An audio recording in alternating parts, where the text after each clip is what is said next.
vabara nengoma ndaona vakwara. Ndinonzi Oscar ndiri kubva nekujango mateke Skymax aya mazoko ndona mumwe anotsva moto wabuda nemudanzi apadiwe vanotora machanzi. Ndona mumwe anotsva vasama kudai nekudai vazvionera apadiwe hwai. Ndona mumwe anotsva moto wabuda nemudanzi apadiwe vanotora machanzi. Ndona mumwe anotsva vasama kudai nekudai vazvionera apadiwe hwai. Ndanzwa paridza pera chitima chananga abroad nomara ati vanhu vabude murodi abva atoisa password netiwek yadzimwa aisafa kuiswa zvebasa. apa tatamge makasa walala wasala warara wairasa. apadiwe vanosasa poda vanoratidza poda vanoshamisa. moto wabuda nemudanzi apadiwe vanotora machanzi. ndona mumwe anotsva vasama kudai nekudai vazvionera apadiwe hwai. ndona mumwe anotsva moto wabuda nemudanzi apadiwe vanotora machanzi. ndona mumwe anotsva vasama kudai nekudai vazvionera apadiwe hwai. pedu kwatekeni ndandi ndidzorekeni kwekutika ngoma dzakananga kugermany.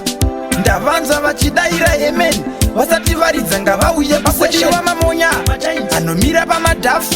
mamonya engoma kwete echikafu anobika ngoma rafu. pedu kujango tinovati masafu anotsva moto wabuda nemudanzi apadiwe vanotora machanzi. ndona mumwe anotsva vasama kudai nekudai vazvionera apadiwe hwai. ndona mumwe anotsva moto wabuda nemudanzi apadiwe vanotora machanzi. ndona mumwe anotsva vasama kudai nekudai vazvionera apadiwe hwai. ndanzwa paridza pera chitima chananga abroad nomara ati vanhu vabude murodi abva atoisa password netiwek yadzimwa aisafa kuiswa zvebasa. apa tatamge makasa walala wasala warara wairasa.